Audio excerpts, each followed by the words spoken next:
Feel the real fear with us.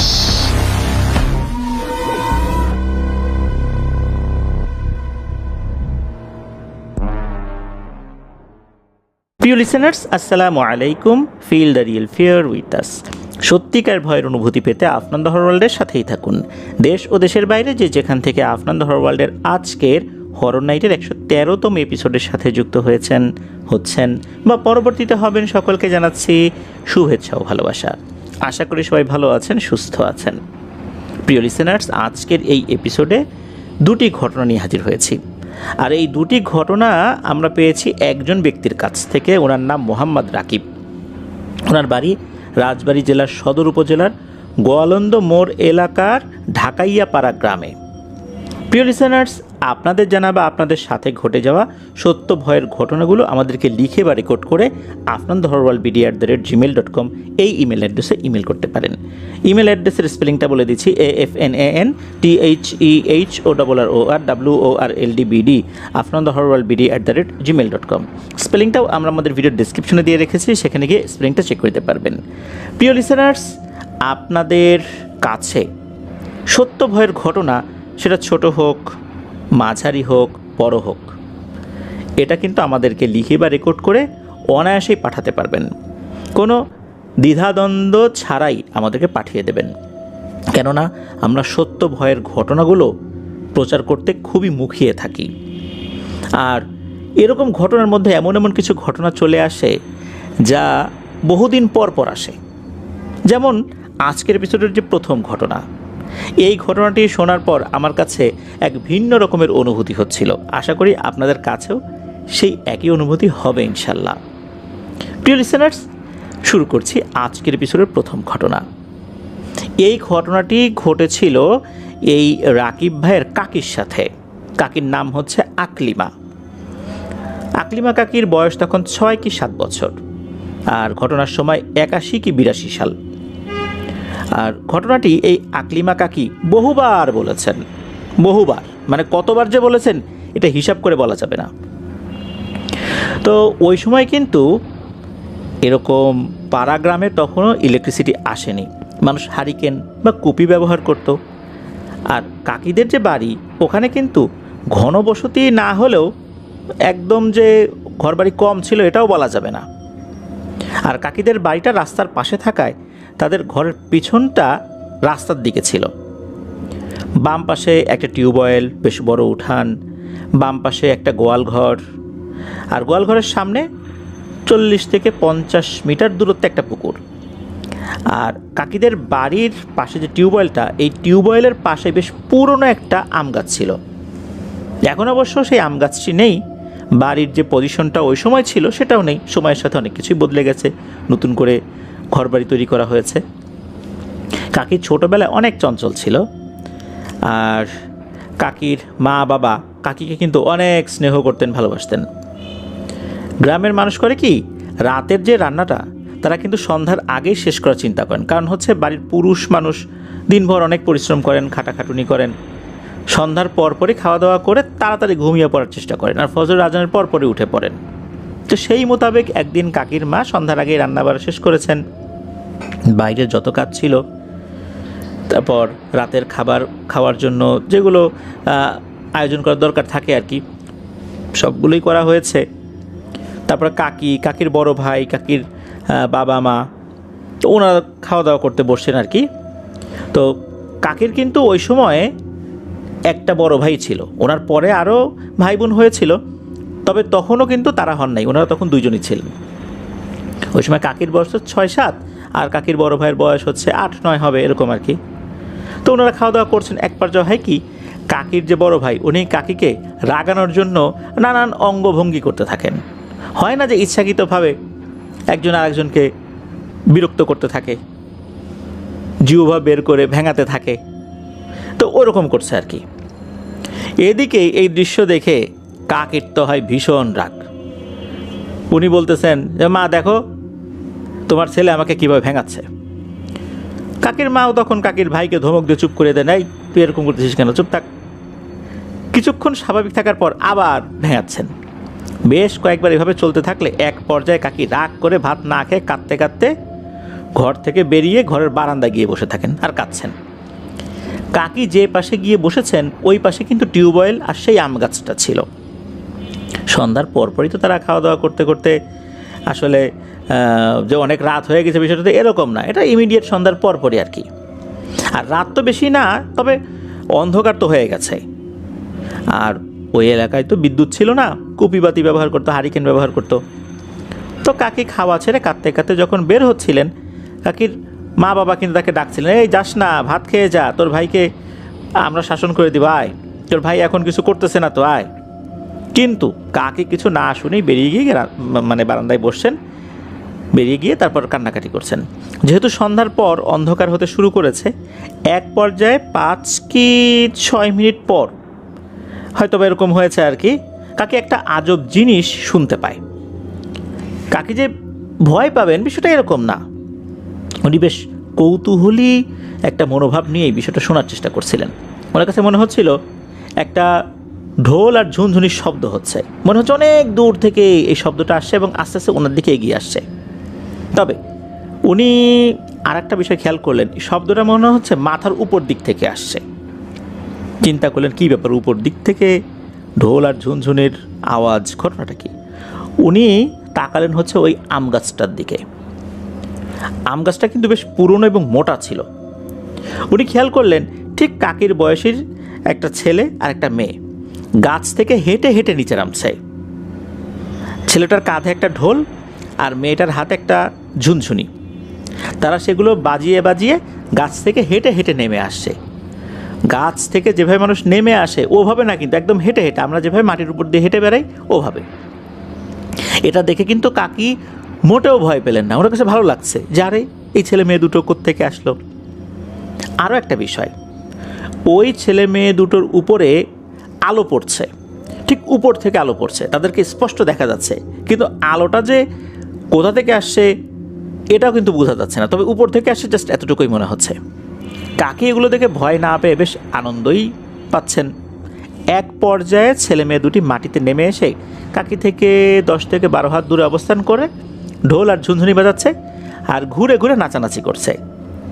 আমরা অনেক সময় দেখি ছোট বাচ্চারা ঝুনঝুনি বাজাচ্ছে আর এক ধরনের তাদের মতো করে নাচানাচি করছে, ওই রকম আর কি। কাকির কাছে মনে হচ্ছিল তারা কাকির উদ্দেশ্যেই এসব করছে।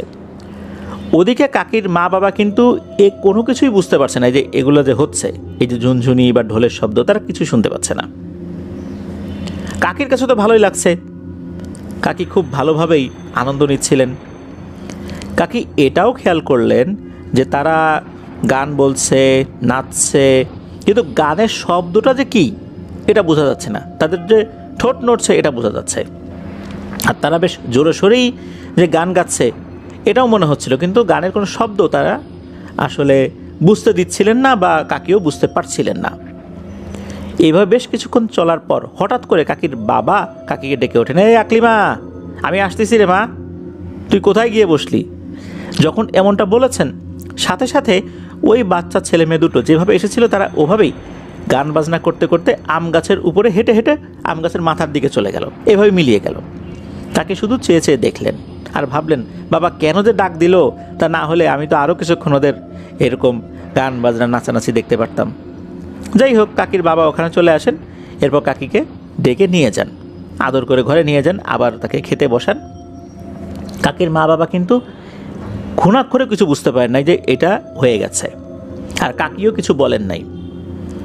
কাকি সেদিনের গান বাজনা নাচানাচি এতটাই ভালো লেগেছিল যে কাকি কী করতেন, ওগুলো আবার দেখার জন্য দিনের বেলাতেও গাছের ওদিকটাতে বসে থাকতেন, গাছের উপরে তাকাতেন, গাছের নিচে খেলাধুলা করতেন, কিন্তু উনি দেখতে পেতেন না। এভাবে আরও বেশ কয়েকটা দিন কেটে যায়। একদিন সন্ধ্যার পর কাকি আর কাকির বাবা, ভাই, এই তিনজন একটা সাইডে গেছেন, ওই বাড়ির পাশের আর একটা বাড়িতে কোনো একটা কাজে।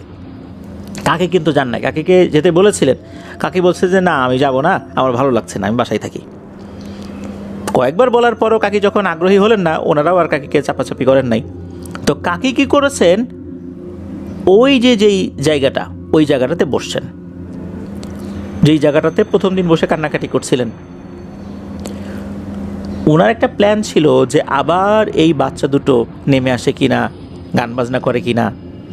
তো এরকম চিন্তা করছেন। অল্প সময়ের মধ্যেই হয় কি, আগের মতো সেই ঢোল আর ঝুনঝুনির শব্দ বাজতে শুরু করে। ধীরে ধীরে শব্দগুলো আরও স্পষ্ট হতে থাকে। এক পর্যায়ে কাকি লক্ষ্য করলেন সে আগের মতোই দুটো বাচ্চা ঢোল আর ঝুনঝুনি বাজিয়ে গাছ থেকে হেঁটে হেঁটে নামছে আর গান করছে। তারা গাছ থেকে নেমেই নাচতে নাচতে চারদিকে ঘুরছে বৃত্তাকারে। কাকিও আবার বেশ ভালোভাবেই আনন্দ নিয়ে সেই গান বাজনা নাচ দেখতে থাকে। তারা এমনভাবে নাচছে যে কাকি যে তাদেরকে দেখছে এটা তারা খেয়ালই করছে না। তারা কিন্তু কাকির দিকে তাকাচ্ছে না, তারা তাদের মতো করে গান বাজনা নাচ করতে থাকে। কতক্ষণ যে এ দৃশ্য দেখেছেন কাকি, এটা অবশ্য উনি বলতে পারেন না, অনেকক্ষণই হবে। হঠাৎ করেই তারা আবার যেভাবে এসেছিল সেভাবেই চলে যায়। এর কিছুক্ষণ পর কাকির মা, বাবা, ভাই পাশের বাড়ি থেকে চলে আসে। আসলে এই যে ঘটনাটা ঘটলো, এই ঘটনাটা কাকি এবারেও পরিবারের কাউকে বললেন না। তো ওই রাত তো এভাবেই চলে গেল, কোনো সমস্যা নাই। এরপর কাকি মাঝে মাঝেই এই দৃশ্য দেখার জন্য ওই গাছের নিচে অপেক্ষা করতেন। তবে দেখা যেত 3 দিন, 4 দিন, 5 দিন উনি অপেক্ষা করছেন, কিন্তু কেউ আর আসে না। দিনের বেলাতে কখনোই আসতো না। আর সন্ধ্যার পর উনি যে ওখানে বসবেন বা গভীর রাতে এখানে বসবেন, এটাও তো আসলে ওভাবে সম্ভব হতো না। রাতের বেলা উনি বাইরে বের হলেই তো মা বাবা জিজ্ঞেস করবেন, তো ছোটো মানুষ স্বাভাবিকভাবেই যদি ওয়াশরুমে যাওয়ারও দরকার হয় তার মা সাথে যাবে রাতের বেলা। এই জন্য ওভাবে কিন্তু আর দেখা হচ্ছে না টানা 5-6 দিন বা এরকম একটা কাছাকাছি সময় হবে আর কি। একদিন হয় কি, কাকির নানা বাড়ি থেকে জরুরি একটা খবর আসে, তাদের সবাইকে সেখানে যেতে হবে। কিন্তু কাকির বাবার কাজ থাকায় উনি যেতে পারবেন না বলে কাকির মাকে বলে দেন যে তুমি বাচ্চাদেরকে নিয়ে যাও, আমি কাজটা একটু গুছিয়ে নিয়ে পরে তোমাদেরকে নিয়ে আসবো। এদিকে হয় কি, কাকি বলে যে না, আমি যাব না, আমি কোনোভাবেই নানা বাড়ি যাব না, আমি বাসায় থাকবো। এই তো শুরু হয়ে গেল আর একটা সমস্যা। মেয়ে একা বাসায় থাকবেন, এখন বাড়িতে তো ওরকম কাজের লোকজন নাই, রান্না বাড়া খাওয়া দাওয়া করতে তো অসুবিধা হবে। কাকির বাবা নিজে কোনো মতে বাইরে থেকে খেয়ে নেবেন এরকম একটা চিন্তা করেছিলেন, কিন্তু এখন কাকি একা একা থাকবেন, অসুবিধাই হতে পারে। এই চিন্তা করে কাকিকে কিন্তু বারবার বোঝানো হচ্ছিল, কিন্তু কাকি নাসরবান্দি, উনি কোনোভাবেই যাবেন না।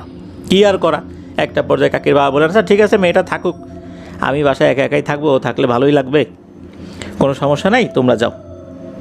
এরপর কাকির মা কাকির ভাইকে নিয়ে চলে যান। কাকির কিন্তু উদ্দেশ্য ছিল রাতের বেলা ওই যে দুটো বাচ্চা, এই দুটো বাচ্চার নাচ আর গান দেখা। তো এরকম দেখবেন, এরকম একটা পরিকল্পনা আর কি, এই জন্যই কিন্তু উনি যান নাই। তো ওই রাতে কাকি অপেক্ষা করছেন কখন আর বাবা ঘুমিয়ে যায়। যখন বাবা ঘুমিয়ে যায় তখন আস্তে করে পা টিপে টিপে দরজা খুলে বের হয়ে ঠিক ওই জায়গাতে বসছেন, আম গাছের কাছাকাছি আর কি।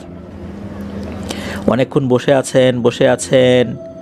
তো একটা সময় পর আবার সেই ঢোল আর ঝুনঝুনির শব্দ হতে থাকে। উনিও তো খুশি, এরা আসছে এরকম একটা অবস্থা। তো ঠিক আগের মতোই ধীরে ধীরে ধীরে ধীরে শব্দটা বেড়ে যাচ্ছে, একই রকমভাবে গাছ থেকে নেমে আসছে। কাকিও মহা খুশি। কাকি এবার একটা জিনিস দেখতে পায়, সেটা হচ্ছে যে আগে যেই কয়েকবার এসেছে গান তারা গেয়েছে, কিন্তু গানের যে শব্দ এটা কিন্তু উনি শুনতে পান নাই। কিন্তু এবারে উনি গানের শব্দ শুনতে পাচ্ছেন, তবে এরা যে কোন ভাষায় গান গাইছে এটা বুঝতে পারছেন। এটা যে বাংলা ভাষা না এটা উনি নিশ্চিত, কিন্তু এটা যে কোন ভাষা এটা ওনার বোধগম্য হচ্ছে না। উনি এবার বেশ মহা আনন্দ নিয়ে হাতে তালি দিচ্ছেন, উনিও নাচানাচি শুরু করেছেন। তবে ওদের কাছে যান নাই, দূর থেকে নাচানাচি করছেন। ওরাও কিন্তু কাকির দিকে তাকাচ্ছে না, তারা তাদের মতো করেই গান গাচ্ছে, ঝুনঝুনি বাজাচ্ছে, ঢোল বাজাচ্ছে, নাচানাচি করছে। কাকিও তার মতো করে আনন্দ করছেন। কাকি হাতে তালি দিচ্ছেন, বাহবা দিচ্ছেন। কাকির কাছে বেশ আনন্দ লাগছে। আসলে এই যে দুটো বাচ্চা, ওদের যে পোশাক আশাক যে অসাধারণ রকমের এটাও বলা যাবে না। গ্রামের 8-10টা বাচ্চা যেভাবে পোশাক আশাক পরে ওই বয়সী বাচ্চারা আর কি ওরকমই পোশাক আশাক পরা আর কি, তবে তাদের পোশাক আশাকগুলো বেশ পরিপাটি এই আর কি। তো এদিকে হয় কি ওই রাতটা এভাবে পার হয়ে যায়। পরের আর একটা দিন সন্ধ্যার পর তখন ওনার বাবা ফেরত আসেন নাই। তখন উনি সন্ধ্যার পর ওই জায়গায় বসেছেন। এবারও কিন্তু ওই বাচ্চা দুটো নেমে আসে, একই রকমভাবে তারা নাচছে, গান গাচ্ছে, গানের শব্দ কাকি শুনতে পাচ্ছেন। কিন্তু এর মধ্যে ঘটে যায় একটা অঘটন। সেটা হচ্ছে কাকির যে বাবা, কাকির বাবা উনি ইতোমধ্যেই বাসায় চলে আসছেন। বাসার মধ্যে ঢুকে কাকিকে খুঁজছেন, পাচ্ছেন না। চিন্তা করলো কী ব্যাপার, মেয়েটা কোথায় গেল এরকম সন্ধ্যার পরে। উনি আশেপাশে খুঁজে দেখার চেষ্টা করছিলেন। দূর থেকে উনি খেয়াল করেন আম গাছের নিচে দুটো বাচ্চা নাচানাচি করছে, ঘুরছে, আর কাকি ওদের সাথে একটু দূরে সে তার মতো করে নাচছে, হাতে তালি দিচ্ছে আর হি হি করে হাসছে। এই দৃশ্য দেখার সাথে সাথে কাকির বাবা কিন্তু যা বুঝার বুঝে গেছেন। উনি দূর থেকে বলছে, এই আকলিবা মা, তুই কি করিস রে, আমি আসতেছি। এই বলে যখন কাছাকাছি যাচ্ছেন তখন এই দুটো বাচ্চা তারা ভয়ার্ত দৃষ্টি নিয়ে, মানে মনে হচ্ছে তারাই ভয় পেয়েছে, কাকির বাবার দিকে তাকিয়েছে। তাকানোর সাথে সাথে ওরা একদম বাতাসের সাথে মনে হলো মিলিয়ে গেল। আগে যেভাবে হতো ওরা যে গাছে উঠে গেছে, এবার কিন্তু তা হয়নি, ওরা মিলিয়ে গেল। এই মিলিয়ে যাওয়ার দৃশ্য কিন্তু কাকির বাবা এবং কাকি দুজনই দেখেছেন। তখন কাকিকে গিয়ে উনি জড়িয়ে ধরেছেন, কোলে উঠিয়ে দৌড়ে ঘরের মধ্যে নিয়ে আসছেন। নিয়ে আসার পর বলছেন যে, এই তুই কী করতেছিলি, এরা কারা? তখন কাকি সব ঘটনা খুলে বলেন যে কিভাবে কি হয়েছে। এরপর তো কাকির বাবা বুঝতে পারছেন যে মেয়েটা কেন কারো বাসায় যায় না, তার নানি বাড়ি গেল না। এটাই হচ্ছে কারণ, সে ওই বাচ্চা দুটোর গান এবং নাচ দেখতে চায়। উনি তো দ্রুত কাকির মাকে খবর পাঠালেন। কাকির মা চলে আসে, উনি আর যান নাই, কাকির মাই দ্রুত চলে আসে। আসার পর বলেন যে এই ঘটনা, তোমার মেয়ে তো এই ধরনের একটা সমস্যায় পড়ে গেছে। তখন আর একজন হুজুরের কাছে যাওয়া হয়। তো হুজুর সব কিছু শুনলেন, শোনার পর বলেন আচ্ছা ঠিক আছে, আমি কয়েকদিন পর জানাই, আর মেয়েটাকে আপাতত কয়েকদিন সাবধানে রাখেন। যদি এর মধ্যে মেয়ের আচার আচরণে কোনো পরিবর্তন ঘটে আমাকে জানাবেন, আমার কাছে নিয়ে আসবেন। তা না হলে 2-3 দিন পর আপনারা আসেন, দেখি কী তথ্য নিতে পারি। তো এর মধ্যে কাকির আচার আচরণেও কোনো পরিবর্তন দেখা যায় নাই। আর এর মধ্যে কাকিও ওই আম গাছের নিচে ওদের গান বাজনা এগুলো দেখার জন্য বা শোনার জন্য আর যান নাই। তো 2-3 দিন পরে কাকির মা বাবা যখন ওই হুজুরের কাছে গিয়েছেন, তখন হুজুর জানান যে এই যে আম গাছটা, এটা অনেক আগে থেকেই এখানে একটা মুসলিম জিন পরিবার বসবাস করে। তো এই পরিবারে দুটো বাচ্চা আছে। তাদের যে বয়স, এই বয়স তো অনেক বেশি, কিন্তু তাদের বয়স এই কাকির যেই বয়স এইভাবে আর কি দেখা যায়। কিন্তু জিনেদের বয়স তো বেশি থাকে, সেই হিসাব না করে কাকির যে বয়স জিনেদের বয়সের তুলনায় আর কি ওই একই রকম বলতে হবে আর কি। মানে তাদের বয়স যদি দেখা যাচ্ছে 80 বছর হয়েছে, কাকির বয়স 6-7 বছর হয়েছে, তাদের এরকম বয়সেই তারা কাকির বয়সীর মতো দেখা যায় আর কি। মানে এমনটাই ওই হুজুর বোঝানোর জন্য বলেছিলেন আর কি। তো হুজুর বলেন যে এরা মোটেও ক্ষতিকর কিছু না, এরাও আসলে খেলাধুলা করতে পারে না কারোর সাথে। এদের মা বাবা এদেরকে খুব শাসনে রাখে, এই কারণে এখান থেকে বাইরে বের হলে অন্য জিনেরা ক্ষয়ক্ষতি করতে পারে। এই জন্য এই 2 বাচ্চাকেও খুব একটা বাইরে বের হতে দেওয়া হয় না। যদি কোথাও বাইরে বের হতেই হয়, মা বাবার সাথেই তারা যায়। যখন কাকি সন্ধ্যার পর কান্না করছিল, তখন এই 2টো বাচ্চার দেখে খুব মায়া হয়। তাদের কাছে মনে হলো যে এই বাচ্চার সাথে আমরা একটু খেলাধুলা করি। এই জন্যই তারা নেমে আসে। মাঝে মাঝে তারা সুযোগ পেলেই নিচে নেমে আসতো। দিনের বেলাতে তো এটা হতো না, কারণ দিনের বেলা তারা এরকম সুরুত ধরে আসতে পারতো না, কারণ ওরা ওরকম শক্তিশালী না। বাচ্চা তো, ওদের মধ্যে ওইরকম শক্তিমত্তা আসেনি। এই জন্য দিনের বেলাতে তারা কাকির চোখে আসতে পারতো না। যা আসতো সন্ধ্যার পরেই আসতো, আর যখন তার মা বাবা থাকতো না এই সুযোগে আসতো। গভীর রাতে আসার চেষ্টা করলেও খুব একটা সক্ষম হতো না। মাঝে মাঝে কাকি বসছে সন্ধ্যার পর, তারপর আসতে পারেনি, কারণ তখন তার মা বাবা ছিল। এই জন্য এই বাচ্চা জিন দুটো ওভাবে কাকির সামনে এসে নাচানাচি করতে পারেনি। যেহেতু এখন মানুষ দেখে ফেলেছে, এরা মারাত্মক ভয় পেয়েছে, এরা চলে গেছে। তবে মনে হয় না এরা আর কখনো এই কাকির সাথে দেখা দেবে। মানে এই যে আকলিমা কাকির কথা বলছেন আর কি, হুজুর কাকির সাথে দেখা দেবে এরকমটা মনে হয় না। হুজুর এরকমই বলে দেন। তো এরপরে কাকি কিন্তু কখনোই ওই বাচ্চা দুটিকে দেখেননি। এরপর বিভিন্নভাবে উনি চেষ্টা করেছেন ওখানে বসে থাকার জন্য, বা তাদেরকে দেখার জন্য কিন্তু না, কখনোই উনি ওই বাচ্চা দুটোকে দেখেননি। আর এই বাচ্চা দুটোকে যখন উনি দেখেছেন বা পরবর্তীতে আর দেখেননি, এর ফলে যে কোনো ধরনের কোনো সমস্যা ওনার সাথে হবে এমনটাও হয়নি।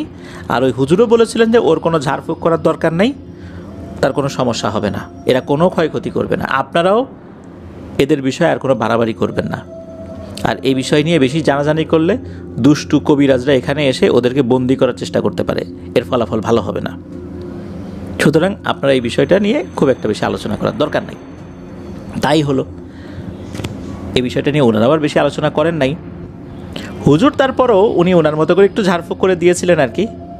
তো সময়ের সাথে তো অনেক কিছু পরিবর্তন হয়ে গেছে, অনেক পরিবর্তন হয়েছে ওনাদের ঘর বাড়ির যে শেপ, সেগুলোতে অনেক কিছুই হারিয়ে গেছে। কিন্তু এই ঘটনাটি এখনও রয়ে গেছে। এই দুটো বাচ্চা জিন কখনোই আর কাকির সাথে দেখা করতে আসেননি। কাকি এই ঘটনাটা পরবর্তীতে সবার সাথে বলেছিলেন, খুলে বলেছিলেন আর কি। অনেকে এটা নিয়ে বেশ আনন্দ পায়। তো যাই হোক, এটাই ছিল ঘটনা। প্রিয় লিসেনার্স, আপনার কাছে বা আপনাদের কাছে কেমন মনে হলো ঘটনাটি? আমার কাছে কিন্তু বেশ ভালো লেগেছে। ঘটনাটি ওইরকম ভয়ের না, তবে এই ঘটনাটার মধ্যে শিশুসুলভ এক অন্য ধরনের অনুভূতি রয়েছে। ছোটোবেলাতে যখন ওই কাকির বয়সী আমরা ছিলাম, তখন কিন্তু অনেক আনন্দ করতাম, যেই আনন্দগুলো বয়সের সাথে সাথে শেষ হয়ে গেছে।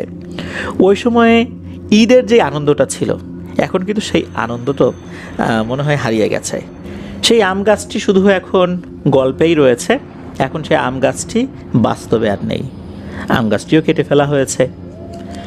প্রিয় লিসেনার্স, আশা করছি ঘটনাটি আপনাদের কাছে ভালো লেগেছে। আবারও ধন্যবাদ জানাচ্ছি রাকিব ভাইকে ডিফারেন্ট একটা ঘটনা আমাদের সাথে শেয়ার করার জন্য। আপনাদের হর ওয়ার্ল্ডের পক্ষ থেকে আকলিমা কাকির জন্য শুভেচ্ছা রইল। আশা করছি রাকিব ভাই আমাদের এই শুভেচ্ছা আকলিমা কাকিকে পৌঁছে দেবেন। প্রিয় লিসেনার, চলুন চলে যাব রাকিব ভাইয়ের পাঠানো পরবর্তী ঘটনায়। আর এই ঘটনাটি আমাদের আজকের হরর নাইটের 113তম এপিসোডের দ্বিতীয় এবং শেষ ঘটনা। চলুন শুনে আসি সেই ঘটনাটি।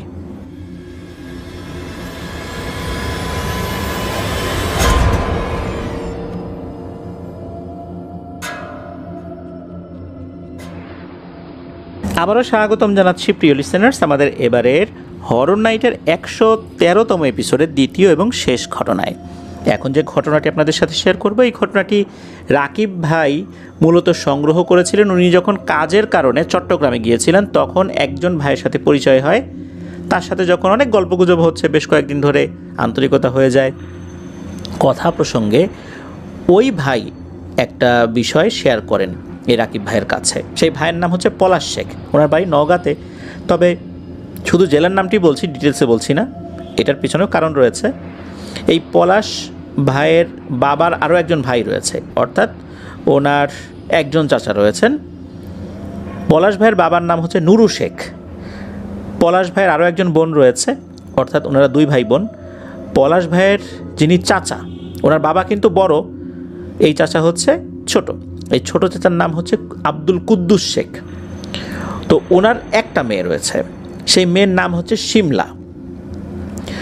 তো ঘটনাটা শুরু হয় হচ্ছে 2016 সালের দিকে। এই যে শিমলার বাবা, মানে এই যে কুদ্দুস চাচা, ওনার একটি ছোট্ট গার্মেন্টসের মতো একটা কারখানা রয়েছে। আসলে এটাকে গার্মেন্টস সরাসরি বলাটাও মুশকিল, একটা ছোট কারখানা আর কি। উনি কী করেন, ওই যে বড় বড় যে গার্মেন্টস কারখানাগুলো রয়েছে বা ফ্যাক্টরিগুলো রয়েছে, সেখান থেকে কিছু কাপড়, ঝুট কাপড় কিনে নিয়ে আসেন। এগুলো সেই ধরনের কাপড় যে কাপড়গুলো কাজে লাগে না, কাটিং হওয়ার পর দেখা যাচ্ছে যে এগুলো আর কাজে লাগানো সম্ভব না। তখন ওনারা কী করেন, বা ওনার মতো যারা আছেন, এই যে কুদ্দুস চাচার মতো যারা আছেন, তারা ওই গার্মেন্টস কর্তৃপক্ষের কাছ থেকে এই কাপড়গুলো কিনে এনে বাচ্চাদের জন্য ছোট ছোট জামা, অর্থাৎ ছোট বাচ্চা যারা আছে তাদের জন্য রেডিমেড জামা তৈরি করেন। এগুলো আবার পাইকারি বিভিন্ন জায়গায় সেল করেন আর কি। এই যে কুদ্দুস চাচা যে কাপড়গুলো আনেন, সেগুলো অনেক ধরনের হয়, বিভিন্ন ধরনের হয়, পালিশ করা হয়, তারপর বিভিন্ন ধরনের ছোট ছোট কাপড় হয়। এমন অনেক কাপড় আছে যেগুলো দিয়ে কোনো কাজই করা যায় না, এগুলো ফেলে দিতে হয়। কিছু কাপড় থাকে বড় বড় কাপড়, এগুলো নির্দিষ্ট টেবিল আছে, মাপ দেওয়ার টেবিল, এই টেবিলে বসিয়ে মাপ মতো কাটা হয়। আবার অনেক ধরনের কাপড় আছে যেগুলো দেখা যাচ্ছে যে অনেক বড় পড়ে গেছে, এগুলো বস্তার মধ্যে ভরা হয়। বস্তার মধ্যে ভরার পর এই বস্তাগুলো সেল হয়ে যায়। যখন এই বস্তাগুলো সেল হবে তখন জাস্ট কী করা হয়, বস্তার মুখটা খুলে দেওয়া হয়। যারা কিনবেন ওনারা উপর থেকে কিছু কাপড় দেখেন, এরপর ওই বস্তাগুলো কিনে নেন। একসাথে অনেকগুলো বস্তা কিনতে হয় আর কি, এগুলো ওজন করে বিক্রি হয় আর কি, ওজন অনুযায়ী দাম হয় আর কি, এগুলো ওভাবেই কিনে আনতে হয়। তো এই যে কুদ্দুস চাচা বা কুদ্দুস সাহেব, উনি একদিন গার্মেন্টস থেকে কিছু টুকরো কাপড়ের বস্তা কিনে আনেন তার কারখানার জন্য। এগুলো আবার হাতে কাটা হয়, কোনোটা আবার লেয়ার মেশিনেও কাটা হয়। এটা ফিক্সড করা হয় যে কাপড়টার ধরন কেমন সেই অনুযায়ী। হাতে কাটাগুলো হয় কি, যে লোহার যে কেচি রয়েছে এগুলো দিয়ে কাটা হয়। তো এভাবে কিন্তু বিভিন্ন ধরনের কাপড়গুলো কেটে বিভিন্ন সাইজের জামা তৈরি করা হয়। তো এটা কিন্তু ওনাদের একটা ব্যবসা, এটা ওনারা বেশ অনেক দিন ধরেই করে আসছেন। ওনার কারখানায়ও কাটিং ম্যান রয়েছে, তারাও সুন্দর করে কাপড়গুলো কাটে। উনি ইনস্ট্রাকশন দেন, এই কুদ্দুস চাচা ইনস্ট্রাকশন দেন, সেই অনুযায়ী তারা কাপড়গুলো কাটে আর কি। আর তার এই কারখানা থেকে তার বাড়ির দূরত্ব মাত্র পায়ে হেঁটে 2 থেকে 3 মিনিটের পথ। আর যাতায়াতের তো কোনো অসুবিধা নাই, ওনারা মোটামুটি সব ওভাবেই হ্যান্ডেল করছিলেন আর কি, কোনো সমস্যা হচ্ছিল না। ওনার পরিবারের সদস্যরাও সবসময় কারখানায় আসে, আবার দেখা যাচ্ছে যে অনেক রাত পর্যন্ত বসে বসে গল্পগুজব করছে। মানে একদম বাড়ি আর কারখানা একই রকম বলা চলে আর কি। দেখা যাচ্ছে যে ওনার মেয়ে শিমলাও আসে, এসে সে নিজের পছন্দ অনুযায়ী কিছু কাপড় চয়েস করে। সে চিন্তা করে যে যদি বড় সাইজের কোনো কাপড় পাই, এটা দিয়ে আমি নিজের জন্য কোনো কিছু তৈরি করব। শিমলাও কিন্তু সে সেলাই কাজে বেশ পারদর্শী, তার একটা পা চালিত সেলাই মেশিন রয়েছে, সেটা দিয়ে সে নিজের জামা নিজেই তৈরি করে। তো একদিন হয়েছে কি, এই যে শিমলা সে কারখানায় আসছে, আসার পর নতুন বস্তা নিয়ে আসা হয়েছে। ওই বস্তাগুলো আবার খুলে ওই বস্তার ভিতরে থাকা কাপড়গুলো একটা জায়গায় স্তূপ করে রাখা হয়েছে। তো শিমলার নজর যায় একটা কাপড়ের দিকে, যখন নজরটা গিয়েছে, কাপড়টা দেখে ভালো লেগে যায়, এটা অনেকটা সাদা সাদা টাইপের একটা কাপড়, একদম পিওর সাদা না। তখন শিমলা ওই কাপড়টা হাতে নেয়। হাতে নেওয়ার পর দেখা গেল ওই কাপড়ে লাল একটা দাগ রয়েছে। তখন শিমলা মনে করে যে এটা তো থাকবেই, গার্মেন্টসে যখন কাপড়গুলো কাটা হয় দেখা যাচ্ছে যে অনেক সময় কোনো কালি লেগে যায়, গার্মেন্টসের কোনো রং লেগে যায়। সে চিন্তা করেছে যে এটা মনে হয় ওরকমই কিছু। সাধারণত হয় কি, শিমলা যখন কোনো কাপড়ের টুকরো নিয়ে আসে তার বাবাকে বলে। ওই দিন তার বাবা ওখানে থাকলেও সে আসলে বলার প্রয়োজনীয়তা বোধ করেনি, যে সবসময় তো নেই আর কি বলবো, নিজেদের কারখানা। সে ওটা নিয়ে চলে আসে, তার বাবাও খেয়াল করেনি। তো শিমলা ওটা নিয়ে কি করেছে, ঘরে ঢুকে সুন্দর করে ভাঁজ করে টেবিলের একটা পাশে রেখে দিয়েছে, যে সময় করে আমি এটা কেটে কিছু একটা বানাবো। সে টপ জাতীয় কিছু বানাবে আর কি, এরকম একটা প্ল্যান করেছিল। প্রথম দিন রেখে দিয়েছে, বিভিন্ন কাজের ব্যস্ততায় ওটা ওভাবে খুলে এটা যে কাটবে এরকম সময়ও পাইনি, তো ওটা ওভাবেই রেখে দিয়েছে আর কি। 2-3 দিন পর শিমলা একটা স্বপ্ন দেখে। স্বপ্নের মধ্যে দেখে যে কেউ একজন স্বপ্নে আসছে, কিছু একটা বলতে চাচ্ছে। এই অবয়বটা একটা প্রাপ্তবয়স্ক ছেলের, অনেক সুন্দর মায়াবী চেহারা, একবার দেখলে মনে হবে যে দেখতেই থাকি শুধু। শিমলার কাছে স্বপ্নের মধ্যেই মনে হচ্ছে ওই ছেলেটা ওকে কিছু বলতে চাচ্ছে, কিন্তু যতবারই বলতে চাচ্ছে সে কিছু বলতে পারছে না। তখন শিমলার কাছে মনে হয় যে তার ঘুমটা ভেঙে যাচ্ছে, চাইলেও সে ঘুমটাকে আর আটকে রাখতে পারছে না। সে চাচ্ছে যে ঘুমটা আরও হোক, কিন্তু মনে হচ্ছে ঘুমটা ভেঙে যাচ্ছে। তো ঘুম ভেঙে গেল। ওই রাত তো ওইভাবেই চলে গেছে, ওইটা নিয়ে আর কোনো সমস্যা হয়নি। পরের রাত্রে সে একই স্বপ্ন দেখে যে এরকম একটা ছেলে আসছে, একই চেহারার, আগের রাত্রে যেই ছেলেটাকে স্বপ্নে দেখেছিল সে আসছে, কিছু একটা বলতে চাচ্ছে কিন্তু শুনতে পাচ্ছে না। তার যখন ঘুম ভেঙে গেছে, পরে আবারও ঘুমিয়েছে, হয়তো বা রাত 2:30-3টার দিকে স্বপ্নটা দেখেছে। পরবর্তী যখন ঘুমিয়েছে তখন আর এই স্বপ্নটা দেখেনি। দিনভর তার মাথার মধ্যে একটা চিন্তায় ঘুরপাক খাচ্ছে, আচ্ছা যে এই স্বপ্নটা আমি দেখছি এটা কি অবচেতন মনে দেখছি? আর যেই ছেলেটাকে দেখছি একে তো এর আগে আমি কখনো দেখি নাই, আরে আসলে কি বলতে যাচ্ছে? শিমলা যখন কলেজে গিয়েছে, কলেজে যাবার পর তার এক মেয়ে বান্ধবীর কাছে বিষয়টা শেয়ার করে, যে জানিস আমি না এরকম স্বপ্ন দেখতেছি। ওই মেয়েটা বলে, আরে ধুর, এসব কি দেখিস না দেখিস, তোর বিয়ের বয়স হয়েছে তো এই জন্যে এই ছেলেদেরকে স্বপ্নে দেখতেছিস, কই মেয়েদেরকে তো স্বপ্ন দেখলি না, এগুলা কিছুই না। তখন আবার আরেকজন বান্ধবী আসে, সে ওই বিষয়টা শোনে, তারাও বিষয়টাকে একদম হাসি তামাশা করেই উড়িয়ে দেয়। তারা এটা নিয়ে বেশ হাসি তামাশাই করে যে হ্যাঁ তোমার বিয়ের বয়স হয়েছে, এখন কিছু বলতে পারতেছো না, এখন ওই স্বপ্নের কথা বলে আমাদেরকে বোঝাইতে চাচ্ছ না, তা আমাদেরকে বলিস কেন, মা বাবারে বল, তারাই বিয়ে শাদী দিয়ে দেবে। এইভাবে আর কি তারা মজা করছে, কিন্তু আসল সমস্যাটা কিন্তু কেউ ধরতে পারেনি। ওদিনকার মতো তো শিমলা কলেজ থেকে বাড়িতে চলে আসে। সেদিন রাত্রে আবারও স্বপ্নটা দেখতে থাকে, দেখে যে এই ছেলেটা এখন কথা বলছে আর শিমলা কথা শুনতে পাচ্ছে, বুঝতেও পারছে। অথচ বিগত বেশ কয়েকবার স্বপ্ন যখন দেখেছে তখন কিন্তু এই ছেলেটা কথা বলার চেষ্টা করছিল, বলতে পারেনি, কিন্তু আজকে সে কথা বলছে। ছেলেটা বলছে যে তুমি অনেক আগে থেকে তোমার মা বাবার দেয়া একটা তাবিজ গলায় পড়তা, এই কারণেই আমি তোমার সাথে যোগাযোগ করতে পারছিলাম না, আমি যা বলার চেষ্টা করতাম সেটাও বলতে পারতাম না, আর এটার পিছনে তাবিজটা একটা কারণ ছিল, আর যতটুকু শব্দ উচ্চারণ করতে পারতাম সেটা তোমার কান পর্যন্ত পৌঁছাতো না। তুমি আজকে যখন গোসল করতে গিয়েছিলে তখন টিউবওয়েলের পাশে গলা থেকে ওই তাবিজটা খুলে পড়ে গেছে, আর এই কারণেই আমার কথাগুলো আজ তুমি বুঝতে পারছো। তখন ওই যেই অবয়বটা, ওই অবয়বটা স্বপ্নের মধ্যেই তাকে বেশ কিছু কথা বলে যে তোমাকে আমার অনেক ভালো লেগেছে, আমি তোমার সাথে থাকতে চাই, তুমি কি আবার বন্ধু হবে। এই কথা শোনার পর শিমলা কিন্তু স্বপ্নের মধ্যেই ভাবছে আসলে তো আমার গলায় তো একটা তাবিজ ছিল, অনেকদিন ধরে সেটা ব্যবহার করছি, মা বাবা দিয়েছিল, কিন্তু কী কারণে দিয়েছিল তাও ভালো করে জানি না, পরে থাকতে বলছিল ওই জন্য পরে থাকতাম, এই তাবিজটা তো এখন নাই। স্বপ্নের মধ্যে কিন্তু সে গলায় হাত দিচ্ছে, দেখছে যে আসলেই তাবিজটা তার গলায় নেই, আর সে এমনভাবে স্বপ্ন দেখছে মনে হচ্ছে এটা সে বাস্তবেই দেখছে। তো ওই ছেলেটা আবারও বলছে তুমি কি আমার বন্ধু হবে, আমাকে কি তোমার সাথে রাখবে। এদিকে স্বপ্নের মধ্যেই শিমলা গলায় হাত দিয়ে ওই তাবিজটা খুঁজছে, দেখছে যে নাই, সে চিন্তা করলো কোথায় গেল কোথায় গেল, এরকম করতে করতে ঘুম ভেঙে যায়। ঘুম ভেঙেও দেখে যে সে হাত দিয়ে তার গলায় ওই তাবিজটা খুঁজছে, কি দেখলো না দেখলো, গলায় তাবিজটা নাই, আসলেই তো ছিল। স্বপ্নের মধ্যে ওই অবয়বটা সে বলল যে গলার তাবিজটা টিউবওয়েলের ওখানে পড়ে গেছে, আসলে কি এরকম। তো ওই রাত্রে সে আর ঘর থেকে বের হয়ে তাবিজটা খুঁজতে যায় নাই, কিন্তু ঠিকই পরদিন সকালবেলা সে টিউবওয়েলের কাছে গিয়ে ওই তাবিজটা পায়। কিন্তু শিমলা যে কাজটি করে ওই তাবিজটা তার গলায় আর সে পরেনি, চাইলে সে পড়তে পারতো, কিন্তু কি মনে করে সে আর গলায় পরেনি।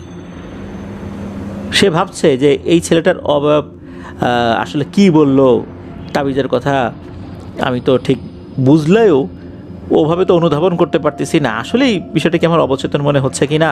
যেহেতু শিমলা কলেজে পড়তো, সেহেতু এডুকেটেড, স্বপ্ন কেন মানুষ দেখে, অবচেতন মনেও দেখে, এই বিষয়টা তো সে তো জানে, কিন্তু বারবার এই ছেলেটাই কেন স্বপ্নে আসছে এই বিষয়টা সে বুঝতে পারছে না। তো যাই হোক, তাবিজটা সে আর পড়েনি। ওই দিন রাতের বেলা সে যখন ঘুমিয়েছে তখন সেই অবয়বটা আবারও আসে, সে এসে বলে যে কি শিমলা, আমার কথা তো বিশ্বাস করলা না, আমি বলেছিলাম না টিউবওয়েলের পাশে তাবিজটা পড়ে গেছে, পরে তো ঠিকই পেয়েছ। তখন শিমলা বলে যে হ্যাঁ আমি তো তাবিজটা পেয়েছি। তখন ওই ছেলেটার অবয়ব আবার বলে তুমি তো চাইলে তাবিজটা গলায় পড়তে পারতে, কিন্তু তুমি পরোনি, আমিও চাই না তুমি ওটা পরো, কারণ তুমি যদি আবার এটা পরো তাহলে তোমার আর আমার মাঝে আবার দূরত্ব সৃষ্টি হয়ে যাবে। তখন এই যে শিমলা যে স্বপ্নের ভিতরেই বলে তাবিজ পরা অবস্থায় আপনার কথা তো আমি বুঝতে পারি না কেন। তখন সেটা বলে আসলে দেখো আমি তো কোনো শরীরের ভিতরে নেই, আমি শুধু তোমার স্বপ্নেই আসি, তাই তুমি যদি তাবিজটা পরো তাবিজটার কারণে তোমার আর আমার কথার মাঝে একটা দেয়াল তৈরি হয়ে যায়, এই কারণেই এই সমস্যাটা হয়, আমরা একে অপরের কথা বুঝতে পারি না। এভাবে আরও বেশ কিছুটা কথাবার্তা হয় আর কি। ঘুম ভেঙে যায়। শিমলার সব কিছুই কিন্তু নর্মালভাবে যাচ্ছে, তার শারীরিক কোনো সমস্যা হচ্ছে না, অসুস্থতা বোধ হচ্ছে না, খাওয়া দাওয়া যে করছে না বিষয়টা এরকমও হচ্ছে না, একদম সব কিছু স্বাভাবিক। এদিকে হয় কি প্রায় প্রতি রাতেই ওই ছেলেটা স্বপ্নের ভেতরে আসে, কথা চালিয়েই যাচ্ছে, বাস্তবে কিন্তু আসছে না, শুধু স্বপ্নেই আসছে। এমনটা না যে ছেলেটা বাস্তবে মাঝে মাঝে আসে, বিষয়টা এরকম না, যেহেতু স্বপ্নের মধ্যে আসছে। শিমলাও প্রতিদিন কাজকর্ম শেষ করে দ্রুত ঘুমিয়ে পড়ে, যাতে করে দীর্ঘ স্বপ্ন দেখতে পারে, স্বপ্নের মধ্যে অনেকটা সময় নিয়ে ওই ছেলেটার সাথে কথা হয়। আর এই যে স্বপ্নগুলো সে দেখছে, এটা কিন্তু পরিবারের সদস্যদেরকে সে শেয়ার করেনি। শিমলার মাথায় একবারও আসে নাই যে এইটা অন্য কোনো কিছু হতে পারে। যাই হোক, এরকম বেশ কিছুদিন চলছে। হঠাৎ একদিন পরিবারের সদস্যরা এই শিমলার আচার আচরণে একটা পরিবর্তন দেখে। হঠাৎ করে এই পরিবর্তনটা আসছে। সেটা হচ্ছে, শিমলা খাবার খেতে বসেছে, তখন শিমলা তার মাকে বলছে যে আমাকে অন্যভাবে তরকারিগুলো দিবা। সেটা কিভাবে? ভাতের প্লেট থাকবে, আর যে কয়েকটা তরকারি আছে প্রত্যেকটা আলাদা আলাদা বাটিতে তাকে সামনে দিতে হবে। আমরা অনেক সময় কী করি, ভাতের প্লেটটা নিয়ে ভাত নিয়ে কড়াই থেকে তরকারি ভাতের প্লেটে বেড়ে নেই, অথবা দেখা যাচ্ছে যে বড় একটা বাটিতে আছে সেখান থেকে ভাতের প্লেটে বেড়ে নেই। কিন্তু না, শিমলা বলছে প্রত্যেকটা তরকারি তাকে আলাদা আলাদাভাবে ছোট ছোট বাটিতে দিতে হবে। এ কথা শোনার পর শিমলার মা একটু অবাক হলেও শিমলার বলার মতোই আলাদা আলাদা প্লেটে সব কিছু দিয়ে দেওয়া হয়। চিন্তা করলো যে মেয়েটা মনে আজকে একটু বেশি খাবে, এই জন্য এরকম বলেছে আর কি। এটা নিয়ে কিন্তু তার মা অন্য কিছু ভাবেনি। সেদিন রাতে কি হয় যে একটা অদ্ভুত ঘটনা ঘটে। শিমলা কিন্তু পায়ে নুপুর পড়তো, হেঁটে গেলে ঝনঝন ঝনঝন আওয়াজ করতো, মৃদু আওয়াজ আর কি, বেশি জোরেও না। তো রাতের বেলা তো সবাই ঘুমিয়ে আছে, শিমলার মার ঘুম ভেঙে যায়। শিমলার নুপুরের যে আওয়াজ এটা হচ্ছে, মনে হচ্ছে উঠোন থেকে শব্দটা আসছে। শিমলার মা ভাবলো কি ব্যাপার, উঠোনে নুপুরের আওয়াজ কোত্থেকে আসে। এই চিন্তা করে সে বাইরে গিয়েছে। বাইরে গিয়ে দেখে অদ্ভুত এক দৃশ্য। শিমলা উঠোনের মধ্যে একা একা ফুটবল খেলছে, আর ফুটবলটা এমনভাবে খেলছে, যারা প্রফেশনাল ফুটবলার তারা কিন্তু এমনভাবে খেলে। তারা যখন প্র্যাকটিস করে দেখা যাচ্ছে যে ফুটবলটা দুই পায়ে এমনভাবে তারা নিতে থাকে, এ পা থেকে ও পা, ও পা থেকে এ পা, মানে ওই ফুটবলটা মাটিতে পড়ে না, এমনভাবে ব্যালেন্স করে ফুটবলটা নিয়ে তারা প্র্যাকটিস করে।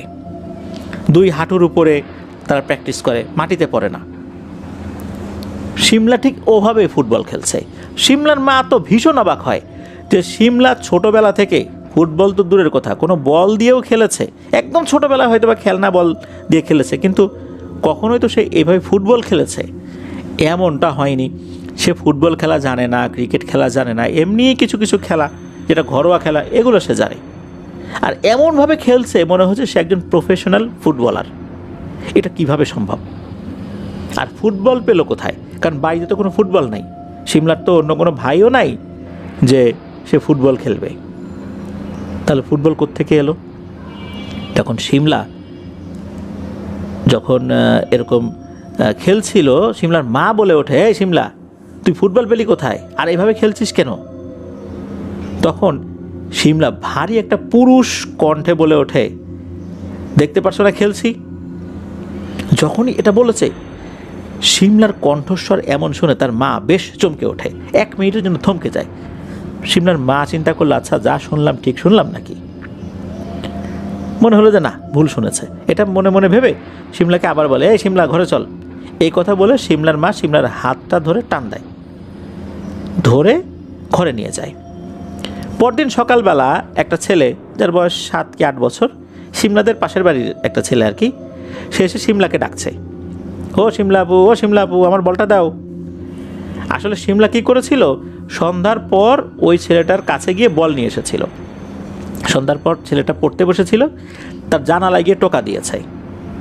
তখন জানালাটা খোলার পর ওই শিমলা বলছে, এই তোর ফুটবলটা আমাকে একটু দে তো। ছেলেটা ভেবেছে যে শিমলা আপু মনে হয় কোনো কাজ করবে, ফুটবল দিয়ে খেলবে, খেলতেই পারে, ওনার বাসায় উনি একা একা খেলতেই পারে, তো ফুটবলটা দিয়ে দিয়েছে। অবশ্য জিজ্ঞেস করেছিল যে, ও আপু তুমি কি ফুটবল খেলতে পারো নাকি, তোমার ফুটবল দিয়ে কী দরকার? তখন নাকি এই শিমলা ধমক দিয়েছিল যে, দিতে বলছি দে, তোরা তো জেনে কী হবে। তো সে তো দিয়ে দিয়েছে। এরপর শিমলার মা বলতেছে যে, আচ্ছা তুই যা, ওই দেখ চোখের নিচে বলটা আছে, নিয়ে যা। তো ছেলেটা ঘরে ঢুকে চোখের নিচে বলটা খুঁজে পায়, বলটা নিয়ে সে চলে যায়। তো শিমলা সকালবেলা কলেজে গিয়েছে। সে যখন বাড়িতে আসে, বাড়িতে আসার পর শিমলার মা তাকে জিজ্ঞেস করছে, আরে শিমলা, তুই যে ছেলেটার কাছ থেকে বল নিয়ে আসলি, তো বলটা কেন নিয়ে আসছিলি? ওই ছেলেটার নাম হচ্ছে শুভ। তো ওই যে শুভর কাছ থেকে বল নিয়ে আসে। তখন শিমলা বলে যে, বল? আমি কি বল খেলতে পারি নাকি? আমি কখন বল আনলাম? না, আমি তো কোনো বল টল আনি নাই। আর আমি জীবনে কি বল টল খেলছি নাকি? বল দিয়ে আমি কি করব? এমনভাবে শিমলা কথাগুলো বলে মনে হচ্ছে শিমলা কিছুই জানে না। তো এই কথাগুলো বলে শিমলা কিন্তু তার মাকে পাশ কাটিয়ে ঘরে চলে যায়। শিমলার মা একটু অবাকই হয়, কিন্তু শিমলাকে কিছু বলে না। এরপর থেকে শুরু হয় আর একটা ভয়ঙ্কর ঘটনা। হঠাৎ করে একদিন শিমলার মা শিমলার রুমে ঢুকেছে। ঢুকে দেখে ঘরের মধ্যে শুধু ধোঁয়া আর ধোঁয়া। মনে হচ্ছে কেউ যদি একসাথে 5-6টা সিগারেট ধরায় বা 5-6 জন একসাথে সিগারেট খায়, রুমের মধ্যে যেভাবে ধোঁয়ায় ভরে যাবে ওরকম হয়েছে। আর শিমলার রুমটাও কিন্তু বেশি বড় না, মাঝামাঝি আকারের রুম। আসবাবপত্র হিসাবে একটা কম্পিউটার টেবিল আর একটা ড্রেসিং টেবিল, একটা আলনা আর খাট, যেটাতে শিমলা ঘুমায়, আর 2টা চেয়ার আছে, জাস্ট এতটুকু, আর কিছু নাই। তো সেই ঘরটার সাথে অন্য রুম আছে, আর ওই ঘরটার মধ্যে যদি 5-6টা সিগারেট একসাথে ধরানো হয়, ধোঁয়ায় ভরে গেলে কেমন অবস্থা হবে? সে ঢুকেছে ভিতরে, অর্থাৎ শিমলার মা ঘরে ঢুকেছে, দেখে যে একটা ছেলে মানুষ যেভাবে খাটের উপর বসে থাকে, শিমলা ওভাবে বসে আছে, হাতে একটা সিগারেট নিয়ে ছেলেদের মতোই দিব্যি সিগারেট খাচ্ছে। শিমলার মা এটা দেখে বেশ অবাক হয়ে যায়। উনি বলল, হে শিমলা, তুই কী করছিস? তুই সিগারেট খাচ্ছিস? তুই কি কলেজে ভর্তি হয়ে নেশা করা শিখে গেছিস নাকি? দাঁড়া, আজকে তোর বাবা আসুক, আমি বিষয়টা বলবো। এই কথা বলার পর শিমলা কী করেছে, সিগারেটের জ্বলন্ত অংশটুকু সে হুট করে তার মায়ের দিকে ছুঁড়ে মেরেছে।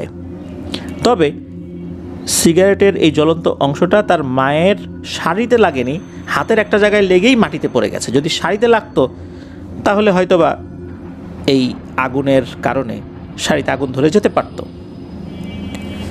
যখন তার মায়ের পায়ের কাছে পড়েছে, তার মা দ্রুত কী করেছে, পা দিয়ে ওই সিগারেটের আগুন জ্বলা অংশটুকু একদম পা দিয়ে মারিয়ে দিয়েছে, মানে এটা আগুনটা নিভিয়ে দিয়েছে। এদিকে শিমলা এমনভাবে তার মায়ের দিকে রাগান্বিতভাবে তাকিয়েছে, এই তাকানোটা কিন্তু তার মায়ের কাছে বেশি একটা সুবিধার লাগে না। শিমলা কিন্তু তার মা বাবার একান্ত অনুগত। মা বাবাও শিমলাকে এত ভালোবাসে, একটাই মেয়ে, আর মা বাবাকেও কিন্তু শিমলা অনেক ভালোবাসে। এমনকি স্কুল কলেজ যেখানে কোনো অনুষ্ঠান হয়েছে সে কিন্তু একা যায়নি, সে সবসময় তার মাকে সাথে নিয়ে গেছে, কখনো মা বাবা দুজনকে একসাথে সাথে নিয়ে গেছে। হঠাৎ করে মেয়েটার এমন পরিবর্তন শিমলার মা তো কোনোভাবেই বুঝতে পারে না। শিমলার বাবা যখন বাসায় এসেছে, যেহেতু শিমলার বাবা একটা ব্যবসা করে, কখনো কখনো দেখা যেত যে এই যে জামা কাপড়গুলো তৈরি করার পর বেশ দূরে গিয়েছে, রাতে ফিরতে পারেনি। তো ওই রাত্রে অবশ্য শিমলার বাবা বাড়িতে ফেরেনি, পরদিন উনি ফেরত এসেছেন। তখন কিন্তু এই বিষয়টা খুলে বলেন যে এই ঘটনা। তখন শিমলার বাবা উনি তো বেশ চিন্তায় পড়ে যান যে ঘটনাটা কি আসলে। এমন বিষয়টা হচ্ছে, মেয়েটা ফুটবল খেলছে, যে কখনো ফুটবলই খেলে নাই, তারপর আবার প্রফেশনাল ফুটবলারদের মতো ফুটবল খেলছে, আবার সে সিগারেট খাচ্ছে। সে কি নেশা পানি ধরে ফেললো নাকি? কলেজে গিয়ে বন্ধুবান্ধবদের সাথে মেয়ে মানুষ এখন যদি এই বিড়ি সিগারেট খায়, এটা যদি আশেপাশে জানাজানি হয়ে যায়, মেয়েটার বিয়ে দিব কিভাবে? যেহেতু তারা রক্ষণশীল পরিবারের লোকজন। তো আসলে শিমলা যে একটা অস্বাভাবিক বিষয়ের মধ্যে আছে, এটা কিন্তু তার মা বাবা আন্দাজও করতে পারেনি। তারা চিন্তা করছে শিমলা মনে হয় নেশা শিখে গেছে।